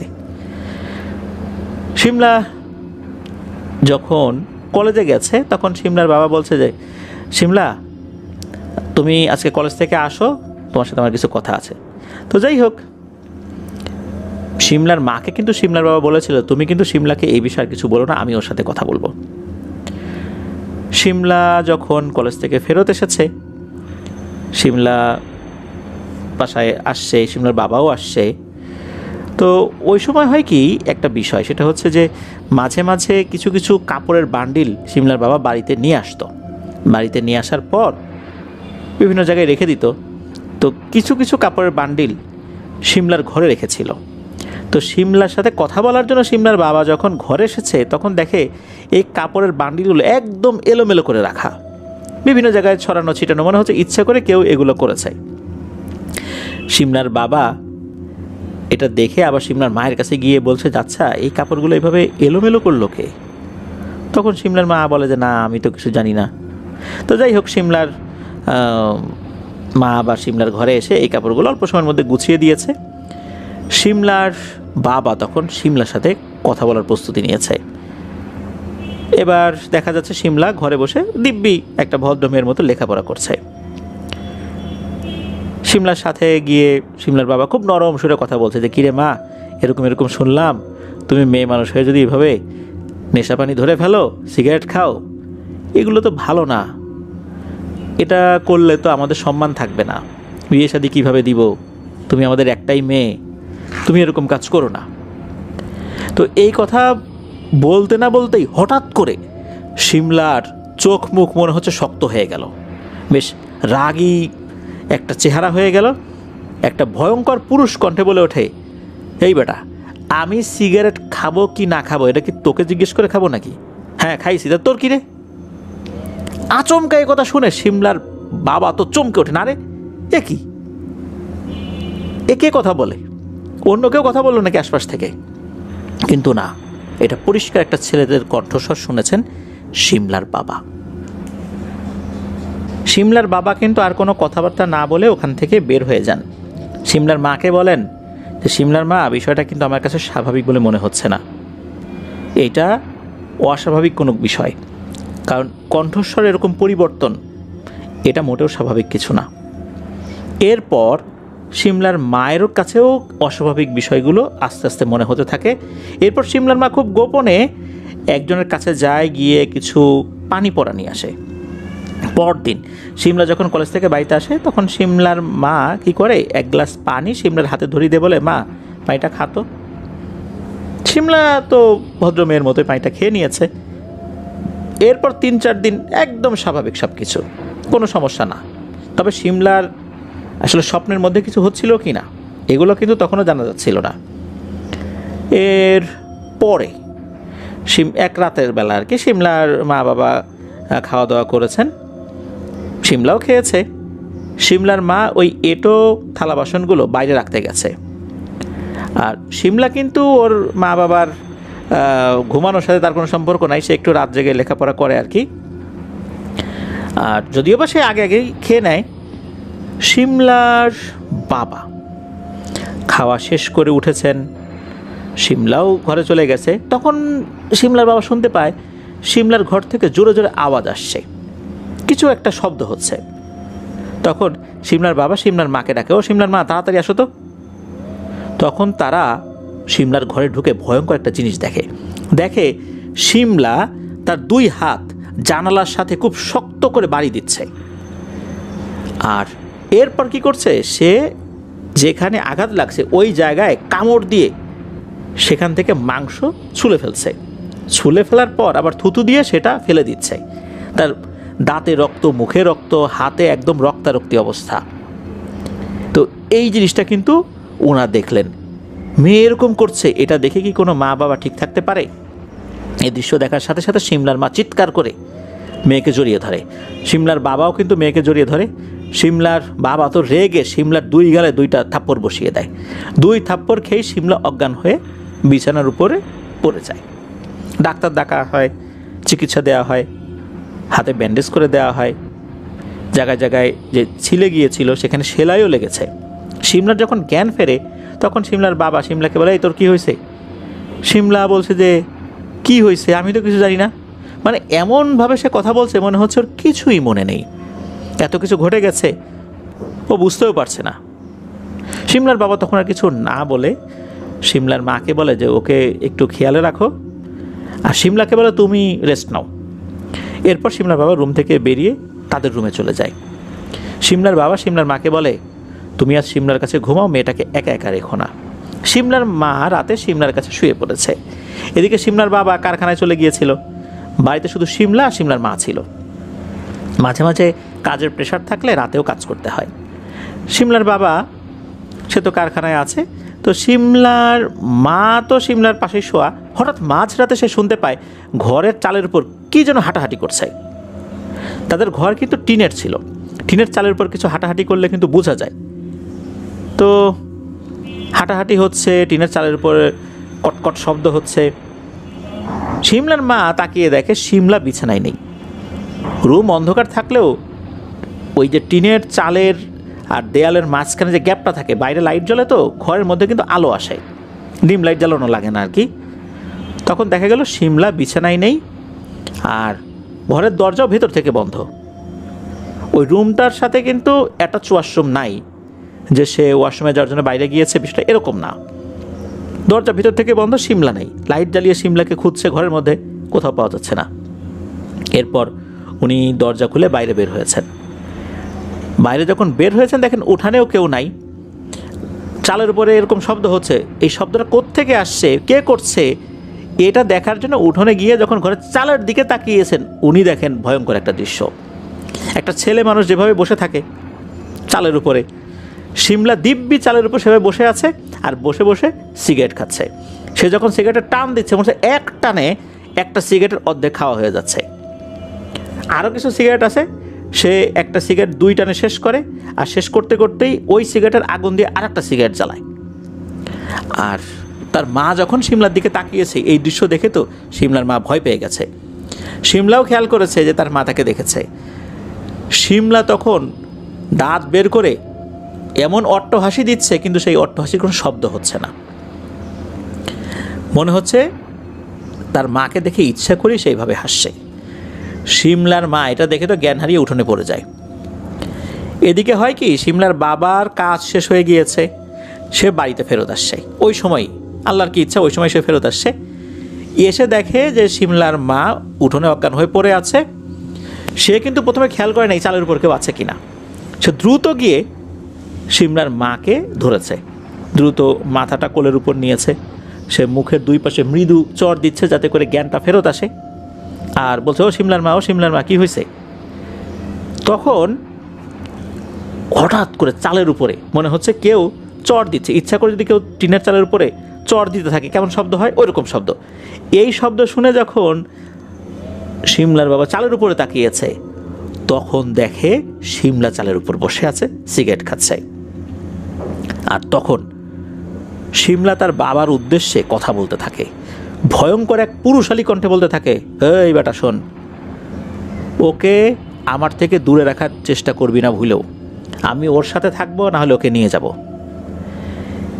এইটা শোনার পর সিমলার বাবা তো আরও মারাত্মক ভয় পেয়ে যান। এদিকে সেম কথা আবার বলতে থাকে যে ওকে আমার থেকে আলাদা করার চেষ্টা করবি না, ফলাফল কিন্তু ভালো হবে না। তখনও কিন্তু সিগারেট খেয়েই যাচ্ছে। তখন আর একটা কাজ হয়, সেটা হচ্ছে সিমলা কী করলো, ওই চালের উপর থেকে এক লাফ দিল। এক লাফ দিয়ে উঠোনের উপর দাঁড়িয়ে গেল। ঠিক এমন জায়গায় দাঁড়িয়েছে যেটা হচ্ছে সিমলার মা তো শুয়ে পড়েছিল উঠোনে আর কি, অজ্ঞান হয়ে, তার মায়ের পায়ের দিকটাতে এসে দাঁড়িয়েছে। সাধারণত কেউ যদি উপর থেকে লাফ দেয়, লাফ দেওয়ার পর কিন্তু সে বসে পড়ে, কিন্তু মনে হলো সে লাফ দেওয়ার পর মোটেও ঝুঁকে পড়ে নাই, একদম সোজা হয়ে দাঁড়িয়ে গেছে। তখন সিমলার বাবা তো বুঝতে পারলো সর্বনাশ, এর তো জিন ঘটিত সমস্যা খুব ভালোভাবেই শুরু হয়েছে। সিমলার বাবা তখন সিমলার মাকে কোনো মতে ধরে নিয়ে ঘরে চলে যায়। ওই রাতে সিমলা কি করেছে না করেছে এই বিষয়ে সিমলার বাবা আর কোনো চিন্তাই করতে পারেনি। সিমলার মার জ্ঞান ফেরানোর জন্য চেষ্টা করছে। উনি বুঝতে পারছে এখন সিমলার কাছে গিয়ে লাভ হবে না, বাসায় অন্য কোনো লোকজনও নাই, আর এই বিষয়টা বেশি জানাজানিও করা যাবে না। জানাজানি হলে এলাকায় ছড়িয়ে যাবে সিমলাকে জিনে ধরেছে। তখন তো মেয়েটাকে নিয়ে অনেক ধরনের কানাঘুষা শুরু হবে, বিয়ে দিতে সমস্যা হবে। উনি বুঝতে পেরেছিলেন ওনার টুকটাক যতটুকু অভিজ্ঞতা আছে যে সিমলা একাই ঘরে চলে যাবে। তো হয়েছিল তাই। পরবর্তীতে ওনার বাবা বুঝতে পেরেছিলেন যে সিমলা ঘরেই আছে। পরের দিন সিমলার বাবা মসজিদের হুজুরের কাছে গিয়ে সব কথা খুলে বলেন। তো হুজুর বলেন, আমি তো আসলে এই ধরনের চিকিৎসা করতে পারি না, তারপর চলেন দেখে আসি মেয়েটাকে।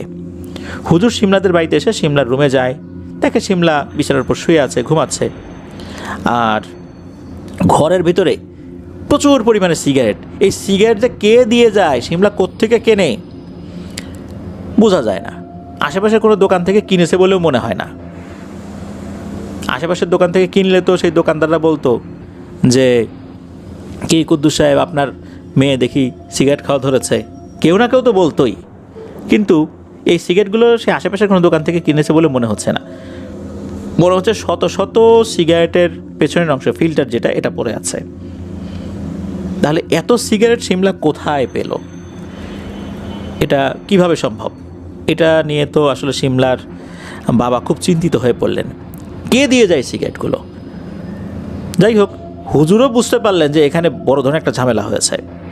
হুজুর বুঝতে পারলেন যে আমার মনে হচ্ছে যে আপনার মেয়েকে কোনো পুরুষ জিন আসর করেছে, আমি তো এই সমস্যার সমাধান দিতে পারবো না, আপাতত কিছু ঝাড়ফুঁক করে দিচ্ছি, যত দ্রুত পারেন ভালো কোনো হুজুরের সন্ধান করেন, নাহলে কিন্তু আরও বড় ক্ষতি হয়ে যাবে।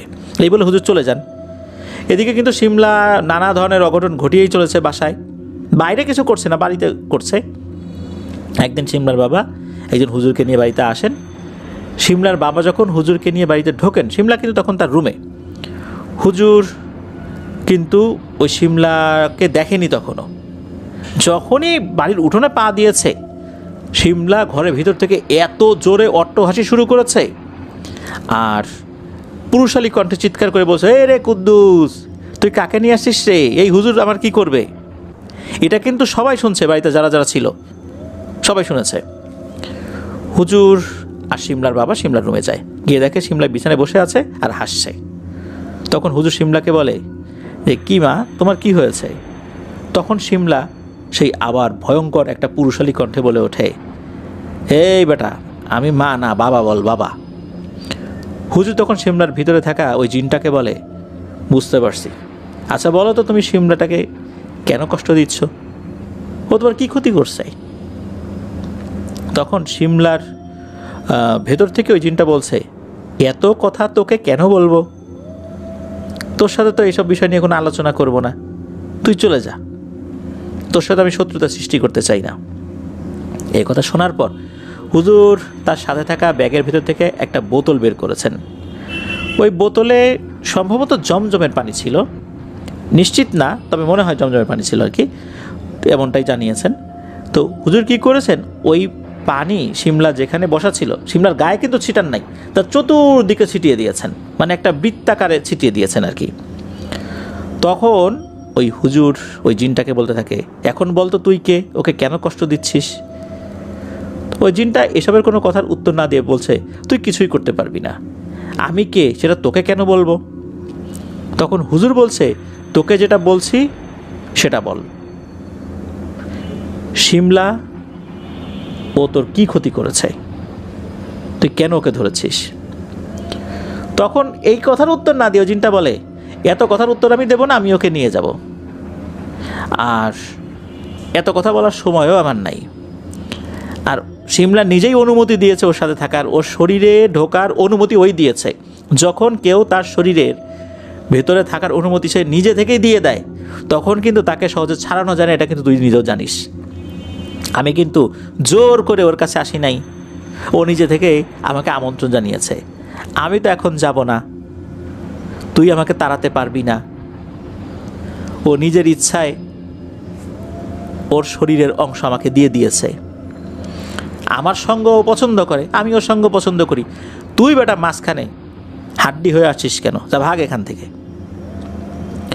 এদিকে এই হুজুর কিন্তু বুঝতে পারছেন না যে ঠিক আছে একটা জিন আসতে পারে, কিন্তু আসার পেছনে কোন বিষয়টা আসলে কাজ করেছে। তখন হুজুর বলেন সিমলার মা বাবাকে আর কি, দেখেন আমি বুঝতে পারছি যে এই জিনটা সে সিমলার শরীরে সিমলার ইচ্ছাতে থাকছে, সুতরাং একে সহজে তাড়ানো সম্ভব হবে না। যে নিজের ইচ্ছায় তার শরীর ব্যবহারের অনুমতি দেয় তাকে কিন্তু সহজে তদবির দিয়ে ভালো করা যায় না।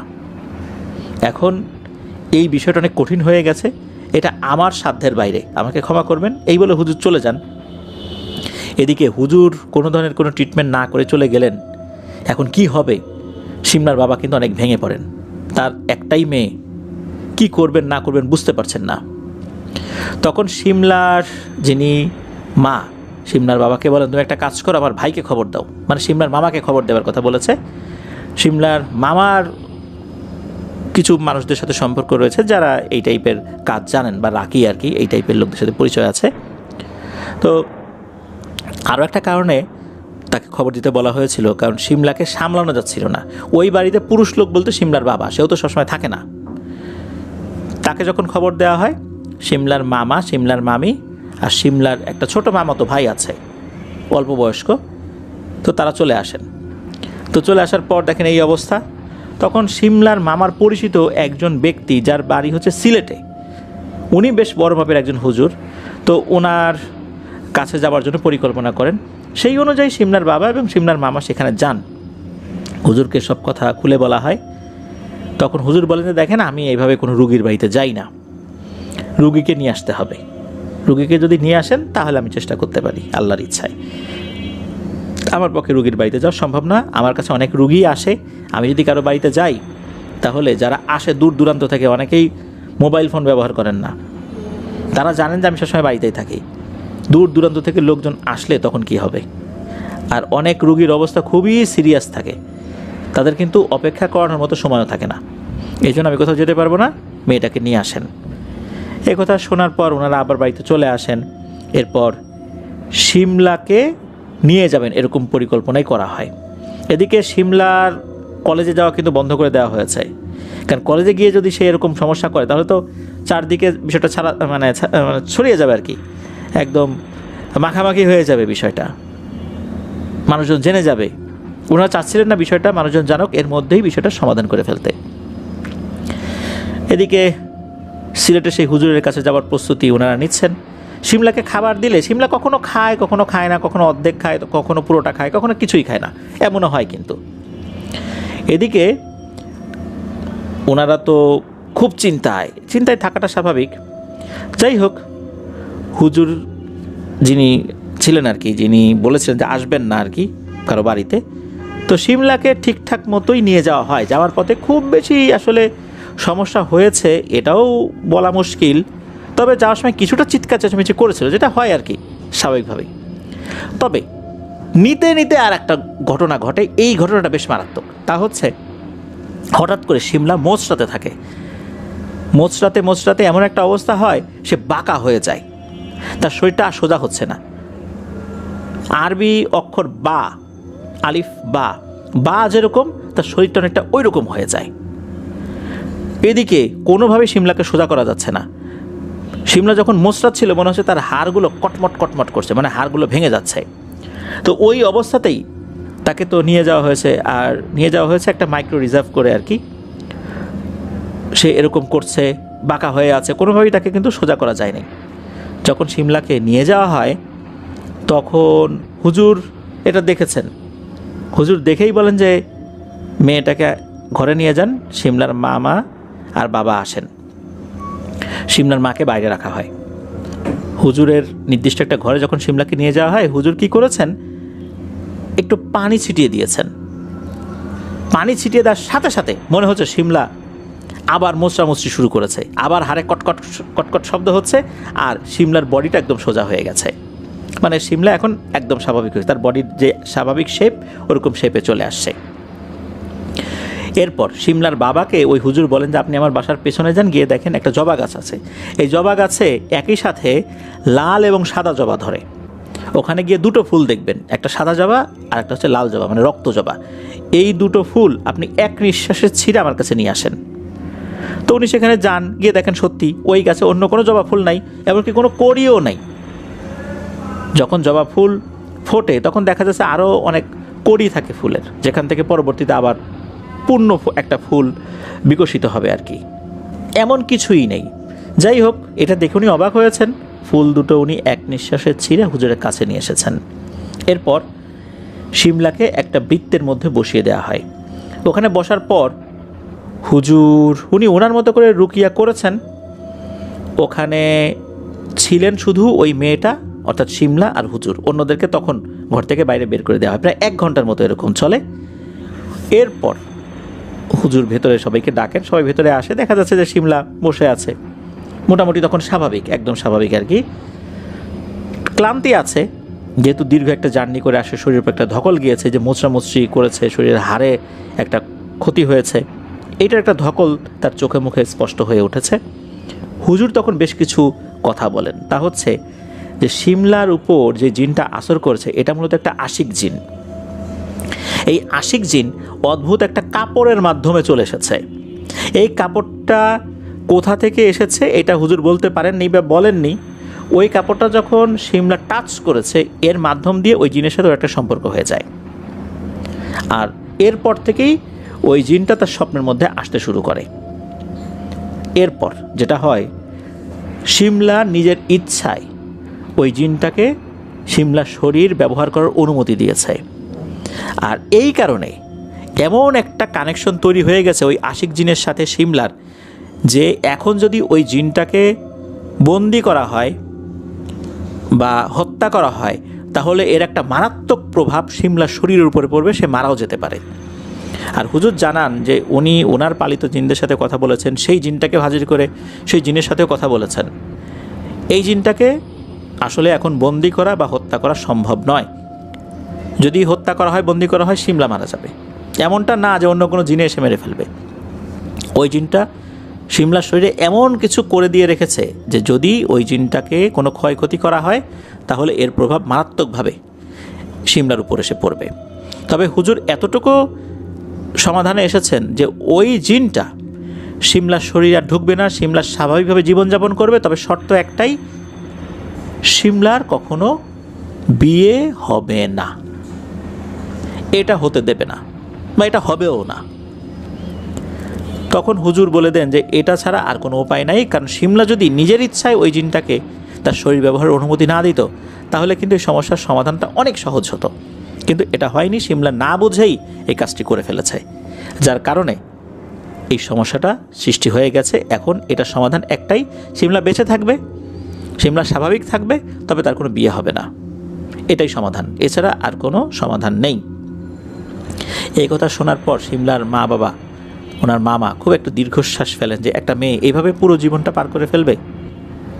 হুজুর বলেন যে আপনার আল্লাহর কাছে দোয়া করেন, আল্লাহ তাআলা চাইলে অনেক কিছু সম্ভব, তবে এটা চিকিৎসা বিদ্যায় সহজে ভালো হবে না, এটা একদম তার সাধ্যের বাইরে, এটা ওই হুজুর জানিয়ে দেন আর কি। তো ওখান থেকে শিমলাকে নিয়ে আসা হয়। জিনটা সম্পর্কে আর বিস্তারিত কিছু হুজুর জানান নাই। তো ঘটনা 2016 সাল থেকে শুরু, এখন 2026 সাল। শিমলার বর্তমান বয়স প্রায় 29 বছর। শিমলা দেখতে কিন্তু মাশাআল্লাহ অনেক সুন্দরী। তার বিয়ে শাদীর প্রস্তাব আসে, ছেলেপক্ষ দেখে যায়, কিন্তু দেখে যাওয়ার পর আর যোগাযোগ করে না। পাত্রপক্ষ অর্থাৎ শিমলার বাবা কুদ্দুস সাহেব যখন ওই পাত্রপক্ষের সাথে যোগাযোগ করেন তখন পাত্রপক্ষ জানিয়ে দেয় যে শিমলাকে দেখে তাদের পছন্দ হয়নি, অথচ পছন্দ না করার মতো মেয়ে সে না। এভাবেই চলছে 2016 সাল থেকে আজ 2026 সাল। শিমলার এখনও বিয়ে হয়নি। শিমলা তার আচার আচরণে কখনো অস্বাভাবিকতা প্রকাশ করেনি বা মানুষও তার এখন পর্যন্ত অস্বাভাবিকতা দেখেনি, বিশেষ করে হুজুরের কাছ থেকে আসার পর। কিন্তু এভাবেই চলছে। বিয়ে হবে না জেনেও কিন্তু শিমলার মা বাবা বসে নাই, তারা কিন্তু তাদের জায়গা থেকে চেষ্টা করলেও ফলাফল ওই একই হয়। পরবর্তীতে তারা না করে দেন যে শিমলাকে দেখে তাদের পছন্দ হয়নি। এভাবেই চলছে, এখনও চলছে। শিমলার জন্য আপনাদের ওয়ার্ল্ডের পক্ষ থেকে দোয়া রইল, আল্লাহ তাআলা তার এই সমস্যাটাকে দূর করে দিন। আপনারা সবাই দোয়া করবেন, কারণ এই জীবন একটা ভয়ঙ্কর অভিশপ্ত জীবন। এভাবে একটা সময় পর্যন্ত চলা যায়, পরবর্তীতে শিমলার মা বাবা যখন থাকবেন না এই পৃথিবীতে, শিমলা অনেক একা হয়ে যাবেন, কারণ তার তো অন্য কোনো ভাই বোন নেই। আর একা একটা মেয়ের জীবন ধারণ করা এই সমাজে কতটা যে কঠিন এটা কিন্তু আমরা সহজেই বুঝতে পারি।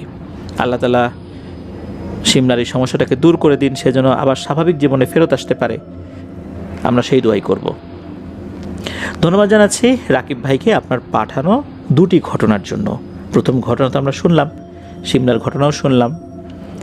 তো প্রিয় লিসেনার্স, আপনারা যারা ধৈর্য ধরে পুরো এপিসোডটি শুনেছেন, আপনাদের জন্য ধন্যবাদ এবং শুভকামনা রইল। আল্লাহ তাআলা আমাদেরকে হেফাজত করুন, নিরাপদে রাখুন। যখন কোনো বিষয় সন্দেহজনক মনে হবে, যে এমন কোনো বিষয় যেটার মধ্যে এমন কোনো সন্দেহজনক জিনিস রয়েছে, সেই জিনিসটা আমরা হাত দেব না। যদিও বা এটা সবসময় বোঝা সম্ভব নয়। স্পেশালি এমন কোনো জিনিস মাটির নিচ থেকে তোলা হয়েছে বা অনেক পুরনো কোনো জিনিস যেটার মুখ আটকানো রয়েছে, এই জিনিসগুলো খুলতে যাওয়া মোটেও উচিত নয়। তাতে করে কিন্তু বিভিন্ন ধরনের সমস্যা হতে পারে। এরপর আমরা নিজেরাও ভুল করে এমন কিছু কাজ করে ফেলি যেটা মোটেও উচিত নয়। যেমন কোনো একটা জাদুর নকশা কারো উপর জাদু করা হয়েছে, এই নকশাটা আমরা হাত দিয়ে ধরে ফেলি, এটা কিন্তু মোটেও উচিত নয়। এটা অবশ্যই হাতে কোনো আবরণ বা হাতে কোনো পলিথিন ঢুকিয়ে নিয়ে তারপর ধরতে হবে, বা কোনো গ্লাভস পরে নিয়ে তারপর ধরতে হবে। তাছাড়া কিন্তু এটা ধরা উচিত নয়। এতে করে এটা একটা মারাত্মক প্রভাব তা কিন্তু ওই ব্যক্তির উপর পড়ে যায়। এরপরে আমরা কি করি, কোনো তাবিজ পেয়েছি, তাবিজটা খুলে ফেলি, খুলে দেখি ভেতরে কি আছে। এভাবেও কিন্তু তাবিজ খোলা উচিত নয়। এভাবে তাবিজ খুললেও কিন্তু ক্ষতি হতে পারে, আশেপাশে থাকা ব্যক্তিদেরও ক্ষতি হতে পারে। একটা নির্দিষ্ট পদ্ধতিতে রুকিয়া করে এই তাবিজের কার্যকারিতা ধ্বংস করতে হয়। এটা কিন্তু যারা এক্সপার্ট আছেন তাদের কাছ থেকে জেনে নিতে হবে, বা তাদের কাছে নিয়ে গিয়ে এগুলো ধ্বংস করতে হবে। এগুলো নিজের হাত দিয়ে হুট করে ধরা মোটেও উচিত নয়। আরও একটি কথা না বললেই নয়, আমার মনে হয় এই বিষয়টা আমাদের সবারই জানা প্রয়োজন। আমরা দেখতে পাই আশেপাশে অনেক রুকিয়া সেন্টার, অনলাইনে বিজ্ঞাপন হচ্ছে, বিভিন্ন জায়গায় সাইনবোর্ড টানানো হচ্ছে, কিন্তু দেখা যাচ্ছে যে এই সমস্ত জায়গায় গিয়ে বহু টাকা নষ্ট হয়ে যাচ্ছে, তেমন কোনো ফলাফল হচ্ছে না। সাময়িক ফলাফল হচ্ছে, কিন্তু স্থায়ী সমস্যার সমাধান হচ্ছে না। আবার দেখা যাচ্ছে প্রত্যেকটা সেশনে কিন্তু মোটা অঙ্কের টাকাও চলে যাচ্ছে। আবার যারা রুকিয়া সেন্টারগুলো পরিচালনা করছেন তারা বলছেন তারা সম্পূর্ণ শরিয়া ভিত্তিতে রুকিয়া করে থাকেন, কোরআন হাদিসের আলোকে তারা ঝাড়ফুঁক করে থাকেন। ঝাড়ফুঁক করা সুন্নত, তাবিজ ঝোলানো যাবে না, তাবিজ ঝোলানো শিরক, এগুলো কিন্তু বলছেন। তারপরও কেন সমাধান হচ্ছে না? কেন খুব অল্প সংখ্যক মানুষ এটা থেকে কোনো একটা রেজাল্ট পাচ্ছেন, আবার দীর্ঘ সংখ্যক মানুষ এটা থেকে কোনো ফলাফল পাচ্ছেন না? এটা নিয়ে যতটুকু অ্যানালাইসিস করে বুঝতে পেরেছে, আমার বোঝা কিন্তু ভুল হতে পারে, তা হচ্ছে যে একটা সময় যারা রাকি ছিলেন, যারা রুকিয়া করতেন, আপনারা প্রিয় লিসেনার্স খেয়াল করবেন, তারা যখন রুকিয়া করতেন বা জিন ঘটিত রোগের কোনো একটা সমাধান দিতেন বা এই সমস্যার সমাধানের জন্য চেষ্টা করতেন, ওনারা কিন্তু কখনোই বলতেন না যে আমি এই চিকিৎসাটা করে দিব, এত টাকা দিতে হবে, আমার ফিস এত টাকা, এগুলো বলতেন না। কাজ শেষ হওয়ার পর কেউ কখনো টাকা নিতেন, কেউ নিতেন না। কারণ হচ্ছে যে এই ধরনের আধ্যাত্মিক চিকিৎসা করার পর সমাধান হবে কি হবে না এটা তো নিশ্চিতভাবে বলা যায় না। কারণ এটা জাগতিক কোনো ট্রিটমেন্টের মতো না। কোনো একজন ডক্টরের কাছে গেলাম, ডক্টরের কাছে যাওয়ার পর ডক্টর রোগী দেখলেন, একটা ফি নিলেন, এটা উনি নিতেই পারেন, কারণ এটা একটা জাগতিক চিকিৎসা। কিন্তু আধ্যাত্মিক চিকিৎসার সাথে রুহের একটা শক্তির প্রয়োজন হয়, তার কলবের একটা শক্তির প্রয়োজন হয়, তার কলবের মধ্যে রুহানি ফ্রিকোয়েন্সির পরিমাণ কত তার একটা ব্যাপার থাকে এর সাথে জড়িত। যিনি চিকিৎসা করবেন তিনি কিন্তু তার একটা আধ্যাত্মিক ক্ষমতা থাকতে হবে, তিনি আমল করে একজন ওস্তাদের সান্নিধ্যে থেকে এই জিনিসগুলো শিখবেন। আর যারা সত্যিকারের, একদম সত্যিকারের যারা রুকিয়া করেন, তাদেরকে চেনার একটা উপায় হচ্ছে ওনারা কখনোই শুরুতে বলবেন না যে আমাকে এত টাকা দিতে হবে। আপনি যখন সুস্থ হবেন খুশি হয়ে যেটা দিবেন, বা সুস্থ না হলেও আপনি যেহেতু একজনের কাছ থেকে একটা সার্ভিস নিয়েছেন, আপনি খুশি হয়ে যদি 1 টাকাও দেন উনি সেদিকে তাকাবেও না, উনি জাস্ট নিয়ে রেখে দেবে।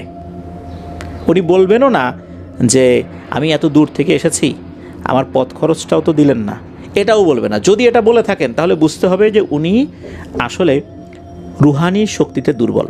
ওনার দ্বারা আপনার সমাধান কতটুকু হবে, অন্তত কোরআন সুন্নাহ অনুযায়ী কতটুকু হবে, এটা বলা মুশকিল। এমন বহু মানুষের কথা আমরা শুনব যে যারা আধ্যাত্মিকভাবে ট্রিটমেন্ট করেছেন, এই ধরনের সমস্যাগুলো সমাধান করেছেন, তারা একটা টাকাও নেননি, বহুদূর দূরান্ত থেকে আসছেন, কোনো ধরনের কোনো টাকা ছাড়াই আবার চলে গেছেন, জোর করে দিলে শুধু পথ খরচটুকু নিয়েছেন। অথচ আমরা এখন দেখতে পাচ্ছি কারো চিকিৎসা ফি বা সেশন ফি 8,000, 10,000, 5,000, আরও কমও আছে, আরও বেশিও আছে। তাহলে এক একটা সেশনে আমরা যেই ফিগুলো দিচ্ছি, আমি জানি হয়তোবা যারা এই ধরনের রাকি আছেন বা রুকিয়া সেন্টারের সাথে জড়িত আছেন, আমার এই কথা শোনার পর অনেকেই আমার উপর ভীষণভাবে ক্ষিপ্ত হয়ে যাবেন। কিন্তু আপনার বুকে হাত দিয়ে বলুন তো, যে এভাবে আধ্যাত্মিক চিকিৎসাগুলো হয়, রুহানি চিকিৎসাগুলো হয়? হয় না। এর ফলে যারা এইভাবে রুকিয়া করছেন ওনারা নিজেরাই কিন্তু ধ্বংসের দিকে এগিয়ে যাচ্ছেন। কেননা এইভাবে চিকিৎসা করার ফলে দেখা যাচ্ছে ওনাদের যেই নিরাপত্তা বলয়, যে প্রতিরক্ষা বলয়টা রয়েছে, এটা নিজেরাই আস্তে আস্তে দুর্বল করে ফেলছেন। ওনারা চিন্তা করছেন আমাদের তো কিছু হচ্ছে না। হ্যাঁ, হবে, একটা সময় গিয়ে হবে। কেননা কোনো একটা বিল্ডিংয়ে যদি একটা ইট খুলে যায়, পুরো বিল্ডিংটা কিন্তু ধসে পড়ে না। আস্তে আস্তে আস্তে আস্তে সম্পূর্ণ বিল্ডিংয়ের ইট যখন খুলে যায়, আস্তে আস্তে পিলারগুলো যখন দুর্বল হয়ে যায়, এরপরে গিয়ে ধসে পড়ে। একই রকমভাবে কোনো মানুষ যখন এই ধরনের রোগের ট্রিটমেন্টগুলো করছে, তারা চুক্তি করে টাকা নিচ্ছেন, ভালো হোক না হোক তাকে টাকা দিতে হবে। তো এইভাবে চিকিৎসাগুলো তারা করছেন, আস্তে আস্তে তারা তাদের নিরাপত্তা বলয়কে দুর্বল করছেন। আর এই যে এইগুলোর একটা প্রভাব, এই প্রভাবগুলো কিন্তু একবারে এসে লাগে না। যদি জিনেরা ক্ষতি করার চেষ্টা করে তারা কিন্তু সাথে সাথে করবে না, আস্তে আস্তে তারা দেখবে যে এর নিরাপত্তা বলয়ের অবস্থা কী। যখন পরিপূর্ণভাবে একটা নিরাপত্তা বলয় দুর্বল হয়ে পড়বে বা এমন একটা পর্যায়ে পৌঁছাবে, তখন গিয়ে আক্রমণ করাটা সহজ হয়ে যায়। তখন আক্রমণ করলে এই ব্যক্তি আর কোনো প্রতিরোধ বলয় তৈরি করতে পারবেন না, কারণ তার রুহানি শক্তি একদম শেষ হয়ে গেছে। মানুষের কাছ থেকে টাকা নিতে নিতে তার নৈতিক অবক্ষয় হয়ে গেছে, যা তিনি নিজেও বুঝতে পারেননি। তখন তাকে জিনেরা কিন্তু ধরে বসবে। এই জন্য সত্যিকার অর্থে যারা রাকি, যারা এই ধরনের চিকিৎসা শিখেছেন, তারা কখনোই শুধু টাকার জন্য এগুলো করবেন না। তারা মানুষের উপকারের নিয়তে করবেন। তাদের ওস্তাদরাও সেভাবেই শিখেছেন, তাদের ওস্তাদরাও সেভাবেই শিখেছেন। এইভাবেই কিন্তু এই এলেমগুলো চলে আসে। শুধু বই পড়ে রুকিয়া করলে এগুলো হবে না। হ্যাঁ, সাময়িক কিছু উপকার হতে পারে, কিন্তু দীর্ঘমেয়াদে কোনো উপকার হবে না। সেই ধরনের ব্যক্তিবর্গ এখন খুবই কম পাওয়া যায়।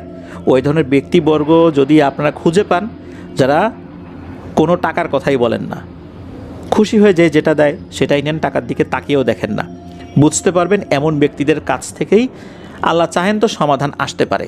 অন্য ব্যক্তিদের কাছ থেকে যারা টাকা নিচ্ছেন, তাদের কাছ থেকে সাময়িক সমাধান আসলেও এটা স্থায়ী হবে কি না এটা বলা মুশকিল।